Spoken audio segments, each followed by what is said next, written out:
Régis Juanico, bonjour. Bonjour. Merci d'avoir accepté ce rendez-vous. Et puis je voulais aussi vous dire merci parce que tout au long de ces années, vous avez toujours répondu favorablement à mes demandes d'entretien. Et comme vous représentez la République, ça me touche, je vais dire. C'est normal parce que rendre compte de mon mandat de député, ça a été un fil rouge. J'ai essayé de le faire tous les ans, j'ai essayé de le faire très régulièrement, en particulier auprès de mes concitoyens, avec les bilans de mandat, avec ma newsletter toutes les semaines. Et c'est important aussi de passer par l'ensemble des médias locaux. Et donc voilà, je l'ai fait avec beaucoup de plaisir pendant 15 ans. Justement, vous parlez de votre newsletter. Entre les débuts de votre premier mandat de député où il n'y avait pas de newsletter et après vous êtes mis, on va dire, un peu au réseau Internet, est-ce qu'il y a eu une vraie différence dans les retours des gens que vous administrez, entre guillemets, parce que vous, c'est la première circonscription de la Loire? Oui, chaque semaine, moi j'essaye de rendre compte de mon activité, non seulement à l'Assemblée nationale, dans l'hémicycle, en commission, de mes rapports parlementaires, de mon activité au niveau de mon mandat d'élu national, mais je rends compte aussi de ce que je fais sur le terrain, dans les communes, dans les quartiers, dans le territoire de la première circonscription de la Loire, qui est sur le nord de Saint-Étienne. Et j'ai remarqué effectivement qu'au fil des années, j'ai un site internet, bien évidemment, qui est consulté. J'ai bien évidemment les réseaux sociaux traditionnels comme Facebook ou Twitter, mais que la lettre était un bon point de repère parce qu'elle était régulière chaque semaine. On sait que c'est mercredi, jeudi que l'envoi a lieu. Et on m'en reparle très régulièrement aussi pendant le week-end quand je suis sur le terrain, dans les manifestations des communes, des quartiers. Et effectivement, les gens soit lisent un article, soit deux, soit parfois ne lisent pas les articles, regardent l'agenda. Et puis l'agenda, ça permet de savoir où je suis pendant le week-end. Et donc ça permet aussi à mes électeurs, aux habitants de la circonscription, en dehors de mes permanences parlementaires qui ont lieu généralement le vendredi matin ou le lundi matin, où je reçois à 11 rue de la Résistance, et bien de pouvoir les rencontrer. Ils savent que je serai présent physiquement, donc ils peuvent venir m'aborder, ils peuvent venir m'engueuler, ils peuvent venir me poser toutes les questions qu'ils veulent. Votre première circonscription, c'est plusieurs communes. Est-ce que ça se passe différemment suivant les communes, suivant, et j'ai envie de vous dire, même si c'est plus à la mode, les étiquettes politiques? Est-ce qu'on est plus ou moins bien reçu suivant sa couleur politique quand on est député? Non, moi j'ai jamais eu de difficultés par rapport aux communes de ma circonscription. Si je mets de côté la question de la ville de Saint-Étienne, où on n'est associé à rien par le maire actuel. Les autres élus, je parle, c'est pas valable que pour moi, c'est aussi valable pour l'autre député Jean-Michel Miss, pour le président du conseil départemental Georges Ziegler, mais aussi beaucoup d'autres élus qui se plaignent de leur relation avec le maire de Saint-Étienne. Mais sur les maires des communes, c'est des grosses communes quand même, des communes urbaines, entre 6 000 et 10 000 habitants, que ce soit à Roche-la-Molière, que ce soit à Saint-Genélaire, que ce soit à Villars, que ce soit à Saint-Priest-en-Jarret ou Saint-Jean-Bonnefond, où les relations sont quasi quotidiennes, on se voit toutes les semaines, et il y a bien évidemment les commémorations, il y a les inaugurations, il y a les assemblées générales de la vie associative, donc c'est plusieurs occasions de pouvoir se parler chaque semaine, de pouvoir traiter les dossiers des communes, demandes de subventions, mais aussi des questions qui nous sont posées en tant que législateurs et aussi élus nationaux qui faisons la loi, et donc avec des répercussions dans la vie quotidienne de nos concitoyens. Et donc cette relation entre les maires des communes et le député, qui a ce mandat national, mais qui était ancré dans un territoire, ancré dans une circonscription, pour moi, j'y tiens beaucoup, je l'ai écrit dans mon livre en 2018, le député fait la loi, il contrôle le gouvernement, il évalue les politiques publiques, mais il est aussi élu d'un territoire, il défend des dossiers du territoire et il est en contact permanent, parce que si on veut bien légiférer, il faut être en contact permanent avec nos concitoyens. Justement, jusqu'à quand on doit vous appeler, monsieur le député? Jusqu'au 21 juin, puisque c'est le terme légal, au bout de ces 15 ans et ces 3 mandats de député de la première circonscription de la Loire. Puis ensuite, on m'appellera député honoraire, puisque c'est comme ça, quand on a fait 3 mandats de député, on devient député honoraire. Quel est le bilan pour vous de ces 5 années de Macron, puisqu'on est en plein entre les 2 tours de cette élection présidentielle? On reparlera de votre engagement auprès de Yannick Jadot. Comment vous avez vécu en tant que député et même en tant que citoyen ces 5 années de Macron, puisqu'on entend tout et son contraire, j'ai envie de dire? Je l'ai vécu assez mal parce que, bien évidemment, il y avait le mandat précédent aussi de François Hollande qui a été difficile hein, pour les députés de gauche. On vous avez mis dans les frondeurs?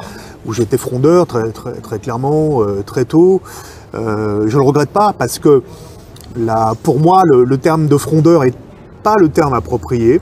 Je pense que nous étions des lanceurs d'alerte, des vigies. Et ce que nous disions chaque semaine dans nos réunions de groupe auprès de nos collègues députés du groupe socialiste, mais aussi les membres du gouvernement qui étaient présents à l'époque de ce quinquennat Hollande, c'était tout simplement ce que nos électeurs nous disaient en termes de frustration sur le terrain et aussi de déception sur le terrain le week-end. Donc moi j'étais un thermomètre quelque part et je ne le regrette pas parce que quand on a vu qu'il y avait un décalage très important avec la loi Macron, avec la loi El Khomri, puis la question de la déchéance de nationalité entre ce sur quoi nous avions été élus en 2012 collectivement, hein, avec François Hollande, président de la République, comme député, et ce que nous donnions à voir dans notamment ces 2 dernières années du quinquennat Hollande, pour la gauche, moi je me suis jamais senti tiraillé ou en difficulté. J'avais plutôt l'impression d'être un député qui essayait d'être en conformité avec les engagements qu'il avait pris auprès de ses électeurs. Et du coup, ces 5 ans Macron, qu'est-ce que ça a changé pour vous et le bilan que vous en tirez? Aujourd'hui, on voit qu'il y a eu un certain nombre de réformes qui ont fait beaucoup de mal sur le plan social, notamment la réforme de l'assurance chômage qui a fait beaucoup de mal pour notamment ceux qui ont le moins dans ce pays. Il y a eu la tentative des retraites, 64 ans à l'époque, l'âge pivot, souvenez-vous, hein, c'était il y a 2 ans. On s'est battu pied à pied. C'est aussi un peu l'utilité, hein, l'intérêt d'avoir une opposition forte au Parlement et à l'Assemblée nationale. Nous avons siégé 2 mois sans interruption. C'était la première fois que je me mobilisais autant et aussi longtemps, jour, nuit, week-end compris. Et on a fait échouer effectivement le projet de réforme des retraites. Moi, j'appelle pas ça la réforme des retraites, mais qui était un projet extrêmement injuste sur le plan social et qui allait conduire à ce que des gens qui avaient travaillé longtemps dans leur vie partent en mauvaise santé ou partent dans des conditions très compliquées en termes de santé à la retraite. Et donc voilà, ça a été un combat important sur le plan social. Après, je dirais que sur le plan des institutions, Emmanuel Macron a été venu avec beaucoup de projets, qu'il n'a pas fait grand-chose. Il voulait baisser 30% le nombre de parlementaires, on lui a expliqué que c'était une mauvaise idée. Il voulait mettre la proportionnelle, il ne l'a pas fait. Donc pourquoi ça ne se fait pas justement? Cette histoire de proportionnelle, ça serait quand même un peu plus juste à mon sens, non? Je pense que c'est toutes les institutions qu'il faut changer. Pour moi, la Ve République, elle concentre beaucoup de pouvoir dans les mains du président de la République et de l'exécutif par rapport au législatif. Donc on n'est pas effectivement dans un régime qui donne la priorité au Parlement et qui donne des droits au Parlement. Moi, j'ai toujours été un grand défenseur des droits du Parlement. Je pense qu'il faut rééquilibrer. Et donc, ça passe par une nouvelle constitution, ce qu'on appelle aujourd'hui une 6e République. Là-dessus, on est assez d'accord d'ailleurs avec Jean-Luc Mélenchon depuis longtemps. On l'a porté avec Benoît Hamon dans la présidentielle précédente en 2017. Mais ça nécessite un grand chambardement. Donc on peut passer par un référendum à condition, avant de passer par un projet de loi constitutionnel, et que le Parlement se prononce. Mais il faudra un jour ou l'autre équilibrer, parce qu'aujourd'hui, trop de pouvoirs sont concentrés dans les mains du président de la République, et quelque part, le Parlement est soumis. On est en 2022, on peut dire que vous êtes un homme de gauche. Est-ce que Emmanuel Macron est un homme de droite? Pour moi, très clairement, c'est-à-dire que c'est un social-libéral, mais de droite. Hein, le côté libéral est très exacerbé. D'ailleurs, il s'est entouré dans les fonctions les plus importantes de ces gouvernements successifs d'hommes authentiquement de droite. Édouard Philippe, d'abord comme Premier ministre, Jean Castex, même s'il a une fibre sociale, Gérald Darmanin, Bruno Le Maire, ce sont les postes les plus importants du gouvernement, et c'est eux qui ont donné quand même le tempo, beaucoup plus que les quelques hommes de gauche qui se sont égarés. Vous êtes chez Génération et vous avez choisi de rejoindre Yannick Jadot pour cette présidentielle. Pourquoi ce choix? C'est un choix de fidélité d'abord, parce que Yannick Jadot lui-même s'était rallié à Benoît Hamon au moment de l'élection présidentielle en 2017, et ça je l'oublie pas, Benoît Hamon ne l'oublie pas. Voilà, c'était pas un choix évident pour les écologistes à l'époque, ils l'ont fait. Et donc je crois que c'était important de rendre l'appareil et d'avoir aussi ce rôle, alors certes qui était un rôle assez circonstancié, c'est-à-dire que je n'étais pas au cœur de la machine comme lors de la présidentielle de 2017 avec Benoît Hamon, où j'étais à la fois mandataire financier et puis conseiller personnel du candidat. Là j'étais conseiller de sport, c'est moi qui ai élaboré le programme sport de Yannick Jadot, tout le monde a reconnu que c'était un très bon programme, mais bien évidemment après les circonstances politiques font que c'est pourquoi je me bats maintenant, hein, c'est-à-dire que la question de l'écologie, de l'environnement, du climat, soit une priorité en termes d'action publique. On a vu pendant cette campagne que ça avait été des enjeux qui ont été effacés et qu'il y a eu un mouvement et qu'on a vu, hein, parce que la campagne de Jean-Luc Mélenchon et de tous ceux qui le soutenaient a été une excellente campagne. Déjà celle de 2017 avait été très bonne, on l'a payée très cher avec Benoît Hamon. Et cette fois-ci, ils ont su vraiment créer une forte dynamique. Ce que l'on peut regretter maintenant collectivement, c'est qu'on n'ait pas été capable pendant 5 ans de réduire le nombre de candidatures à la présidentielle et avec les communistes, les écologistes, les socialistes et les insoumis d'avoir un bloc en commun parce que nous serions au second tour. Mais si on veut être honnête, on a beaucoup tiré sur Benoît Hamon sur ces 6%. Et si on regarde le score aujourd'hui de Yannick Jadot et de Mme Hidalgo, ça fait 6% aussi. Oui, alors je ne vais pas dire que c'est une satisfaction, hein, parce que bien sûr, non, le score était déjà faible. C'est pas une question d'homme finalement. À l'époque, mais on voit que de plus en plus l'élection présidentielle qui a lieu tous les 5 ans et qui est l'élection majeure où les gens se mobilisent, hein, on l'a vu, hein, les taux de participation ont été très forts partout, dans les quartiers populaires comme en milieu rural. Cette élection se fait beaucoup dans les derniers jours, se fait beaucoup sur le fondement aussi des dynamiques politiques à l'œuvre. Et c'est vrai que quand vous avez la possibilité de qualifier, même si vous avez des désaccords, hein, ça peut être vrai sur les questions internationales, sur Poutine, par exemple la Russie, ou des positionnements sur l'Europe, avec votre candidat, vous qualifiez d'abord votre candidat de gauche plutôt que le choix de conviction, le vote de conviction, de choisir celui pour lequel vous avez de plus d'affinité politique.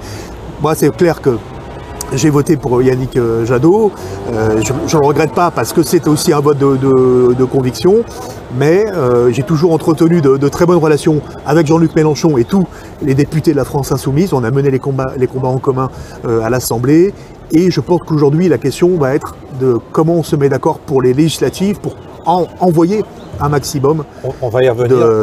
de députés de gauche à l'Assemblée. Finalement, on peut le dire quand même, c'est un mauvais score, hein, Yannick Jadot. Comment vous l'expliquez? Les gens sont sensibles à l'écologie et votent pas écologiste. On l'a bien vu aussi à Saint-Étienne. Hein. Oui, alors il y a une difficulté pour les candidats écologistes. On le voit historiquement dans l'élection présidentielle. Hein, c'est une élection qui ne semble pas, puisque on dit souvent, un homme ou une femme qui rencontre le peuple, correspondre au type d'élection qui marche et qui réussissent pour les écologistes, hein, contrairement aux européennes par exemple ou aux régionales, voire aux municipales dans les très grandes villes où on a vu qu'il y avait eu des succès lors des dernières élections municipales, mais ça n'a pas été vrai partout. On peut citer Lyon et Grenoble, nos villes par exemple, voisines. Dans la région, bien évidemment. Et donc, il y a cette question de l'élection présidentielle, finalement de ce que c'est qu'une élection présidentielle. Et puis le fait que aujourd'hui, c'est vrai, le climat, on l'a vu, n'était pas dans les priorités premières des motivations de vote. Pouvoir d'achat d'abord, d'autres thématiques, mais l'environnement venait plus loin. La crise en Ukraine aussi. Donc, quelque part, ceux qui s'apprêtaient à voter Roussel, Jadot, parce que c'est les candidats, ou Hidalgo, mais parce que c'est les candidats qui correspondaient le plus à leur position politique, se sont dit au dernier moment, il faut donner une chance à la gauche d'être au second tour. Alors, c'est pas passé à loin, mais voilà, encore une fois, je pense que ce qu'on a loupé, c'est avant. C'est le rassemblement et le fait d'avoir moins de candidats à gauche et pour les écologistes dès le premier tour. Ça, c'est un échec collectif. Pourtant, c'est un peu ce qu'on dit tous les 5 ans, hein, à gauche. Oui, et c'est pas normal qu'on se le dise tous les 5 ans, puisque normalement, on a eu 5 ans pour se préparer depuis 2017 pour ne pas reproduire ce qui s'était passé entre Jean-Luc Mélenchon et Benoît Hamon. Est-ce que Marine Le Pen, ça vous fait peur? Ah oui, moi ça continue à me faire peur et bien évidemment pour la démocratie, pour les libertés publiques fondamentales de tous nos concitoyens. pour l'équilibre des institutions, pour le climat de guerre civile que ça ferait peser dans le pays, pour le droit des étrangers, parce que vous savez, une démocratie, ça se mesure aussi, pas simplement pour ce que vous faites pour les nationaux, mais ce que vous faites aussi pour les migrants, pour les étrangers. C'est comme ça qu'on mesure le degré de démocratie. Pour les oppositions, pour les médias. Il ne faut pas oublier qu'aujourd'hui, il y a un rapport de Marine Le Pen aux médias qui est quand même très particulier, qui ressemble à beaucoup de relations entre des autocrates et des régimes très durs de l'Est de l'Europe aujourd'hui, avec la liberté de l'information, la liberté d'expression. Donc tout ça, bien évidemment, reste des inquiétudes. Et il faut que cette campagne de second tour se fasse aussi sur le programme de Madame Le Pen. Sur la retraite, elle cache aussi des choses, parce qu'elle parle de la retraite. Elle oublie de dire que c'est pour une petite partie de la population. C'est un chantier très compliqué, les retraites. Il faudrait qu'on en fasse un vrai sujet d'interview.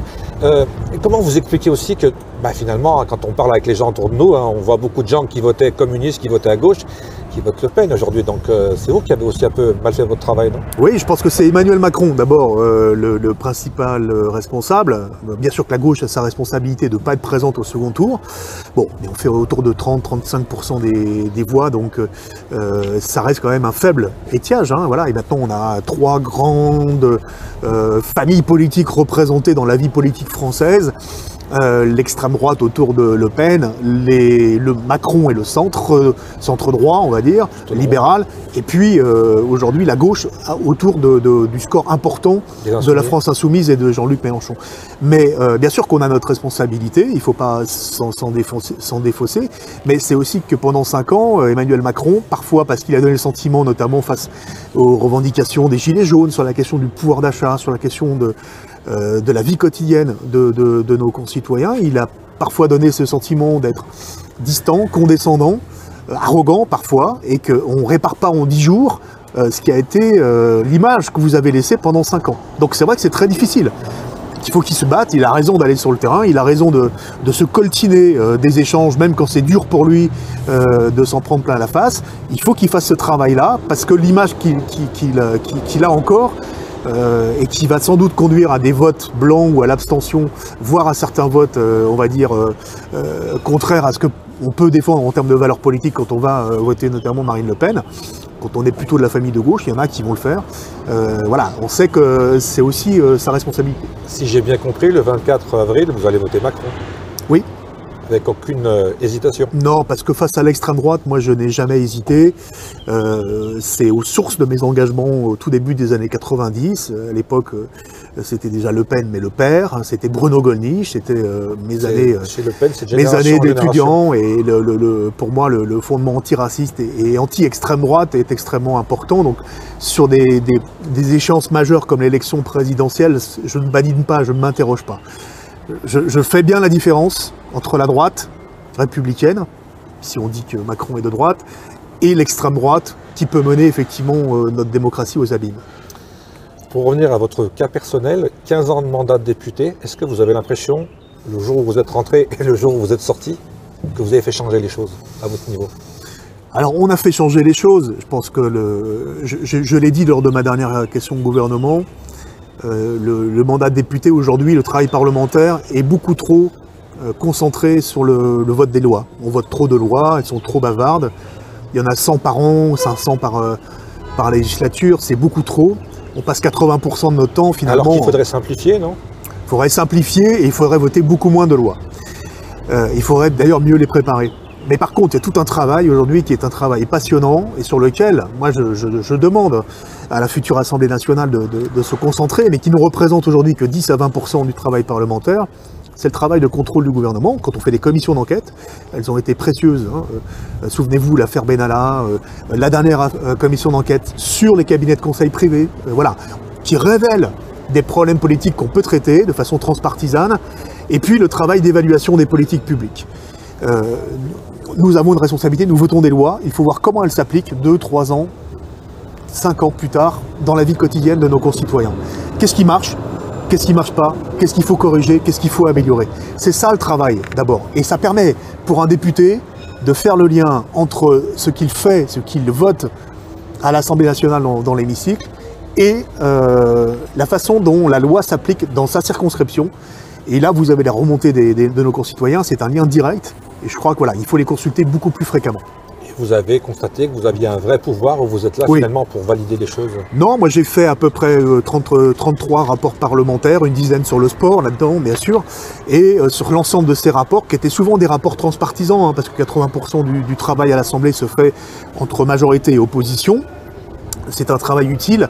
Et sur ces rapports, 2/3 des préconisations sont suivis des faits. Donc ce qui veut dire que ce que l'on écrit aujourd'hui ne sert pas à caler les placards. Ça sert aussi à donner les bonnes idées aussi d'amélioration sur un certain nombre de sujets.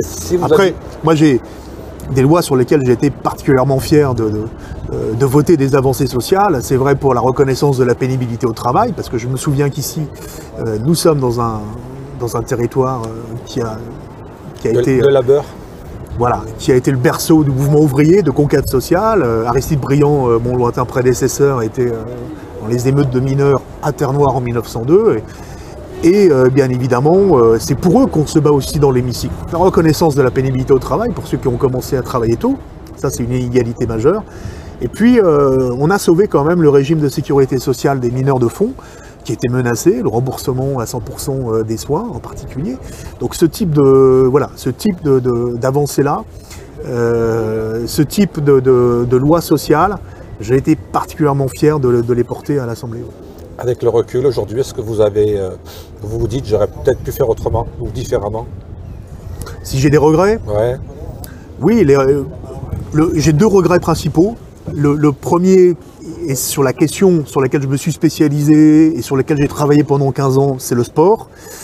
On est passé d'un budget des sports qui représentait en 2007 0,22% du budget de la nation à un budget des sports qui représente aujourd'hui 0,33% du budget de la nation. Vous voyez, on n'a pas beaucoup progressé. J'aurais souhaité effectivement qu'on ait beaucoup plus de moyens financiers et humains pour le sport dans notre pays, en faire une grande cause nationale. Et puis le deuxième regret, c'est sur une proposition de loi que j'ai écrite avec mon collègue Christian Hutin, député du Nord, qui s'est beaucoup battu comme moi sur les questions de santé au travail, les victimes de l'amiante, les accidentés du travail pendant ces 15 ans. Nous avons déposé une proposition de loi pour créer un fonds d'indemnisation des victimes les plus graves de la Covid-19. Cette proposition de loi a été examinée en séance publique en février 2021. Et je crois que c'était une bonne occasion de reconnaître en particulier les séquelles les plus graves pour ceux qu'on appelle aujourd'hui les malades du Covid long. Ils sont plusieurs centaines de milliers aujourd'hui. On en entend beaucoup parler. Voilà, et on en entend beaucoup parler, mais le problème c'est que très peu a été fait depuis 1 an. Et cette proposition de loi, j'aurais aimé qu'au moins symboliquement, elle soit adoptée pour qu'il y ait cette reconnaissance, notamment du remboursement des soins, de l'affection longue durée, de la prise en charge de ces malades de la Covid long qui aujourd'hui souffrent de ces séquelles. Quel est votre avenir professionnel et politique dans les semaines, dans les années qui viennent? Vous êtes toujours au département, conseiller d'opposition? Sur le plan politique, je reste un élu du département. Est-ce qu'il y a d'autres envies, d'autres objectifs? J'ai même quelqu'un qui m'a glissé dans l'oreille que vous pourriez peut-être être candidat à la mairie dans quelques années. Quelles sont vos réflexions là-dessus? Non, il faut être très clair. J'ai passé 15 ans au Parlement. J'ai aucune frustration de ce côté-là. J'ai beaucoup aimé passionnément mon mandat de député. C'est un mandat très prenant, exigeant, et donc physiquement aussi qui use. Quand vous êtes constamment dans la semaine à travailler à l'Assemblée nationale, et je m'en plains pas, et sur le terrain, vous faites bien votre boulot de terrain. Donc moi j'ai aimé ce mandat-là. Je n'aspire pas à en avoir d'autres. Je suis élu départemental aussi depuis 2004. Donc là aussi, depuis un peu plus de 15 ans. Je vais terminer ce mandat en 2028, tranquillement. C'est un mandat de proximité que j'aime beaucoup parce que c'est l'occasion de passer dans la vie associative, dans la vie sportive, d'être au contact de nos concitoyens dans un certain nombre de communes et de quartiers du nord-est de Saint-Étienne. Et donc, je vais terminer ces mandats-là, mais je n'en briguerai pas d'autres.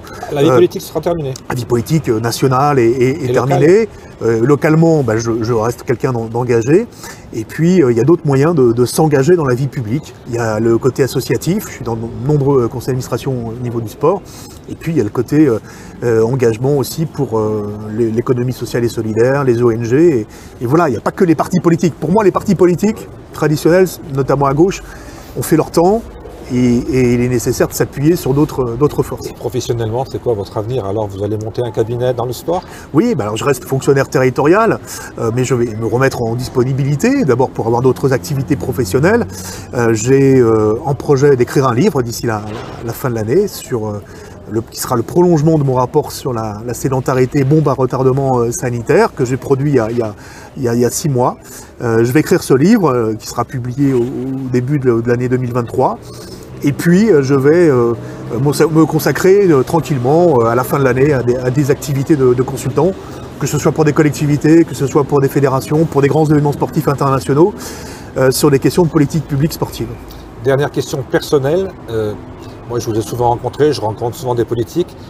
Comment vous avez fait pour gérer cette vie politique et votre vie personnelle? Parce que ça doit être très compliqué aussi d'être jamais à la maison. C'est très compliqué d'abord pour le conjoint qui, sur le plan professionnel, si c'est le cas pour ma femme, mon épouse a continué à travailler avec des niveaux de responsabilité importantes dans les services de l'éducation nationale dans la Loire. Vous devez gérer bien évidemment l'absence de votre conjoint qui est député, ça c'est clair. Ça veut dire aussi, parce que mes enfants sont grands maintenant, ils ont 15 et 18 ans, que toute une partie de leur enfance, j'étais absent aussi à des moments importants de leur vie de famille. Donc c'est vrai que c'est des sacrifices très importants. Donc c'est normal aussi qu'à ce stade de ma vie, je leur rende aussi et que je les remercie d'une certaine façon en m'impliquant beaucoup plus dans ma vie personnelle, dans ma vie familiale. Donc c'est ce que je vais faire. Dernier sujet politique qui arrive dans quelques semaines, au mois de juin, c'est les législatives. Oui. Vous ne serez plus député et forcément il y a quelqu'un qui va vous remplacer.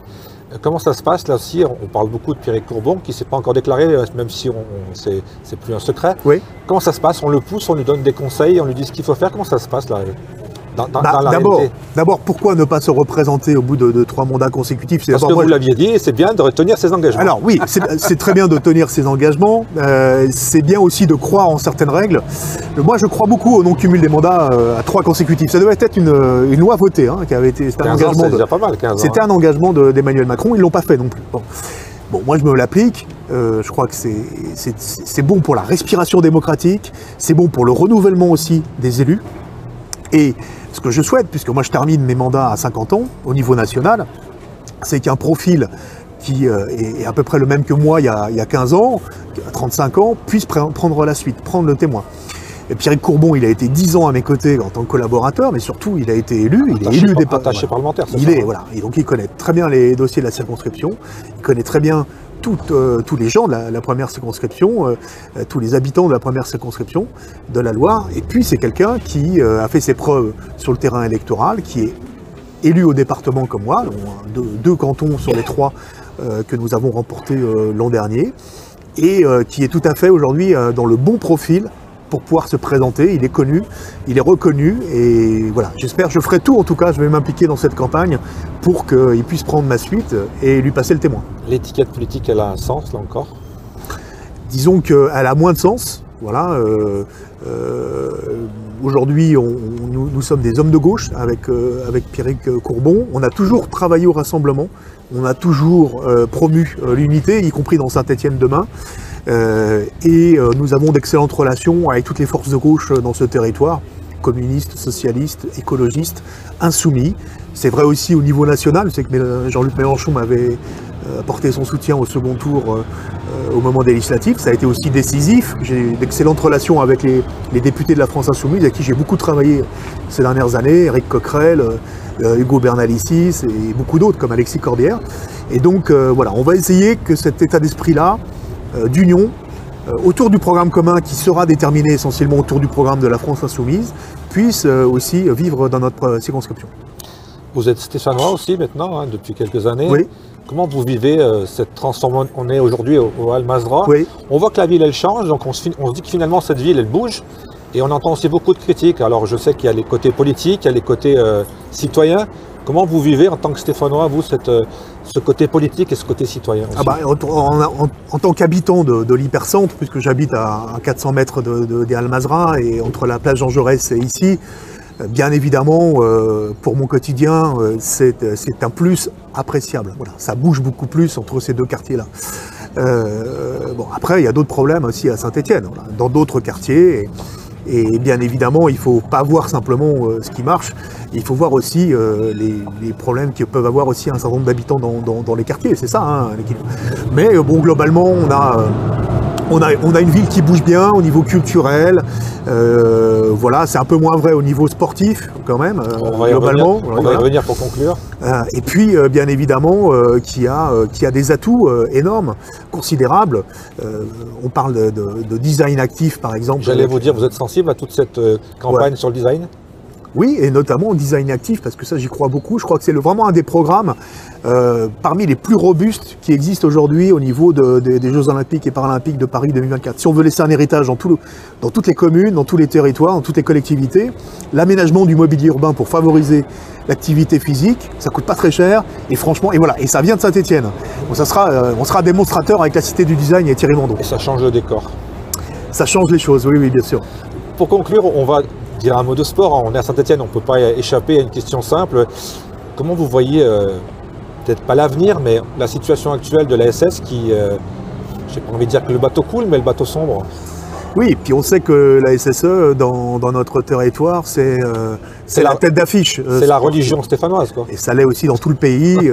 Moi, quand j'arrive à l'Assemblée nationale on vous parle des Verts. Le mardi matin, on me parle immédiatement de football et des résultats de la SSE. Et il y a beaucoup de mes collègues qui sont inquiets parce que c'est des supporters fervents et sincères.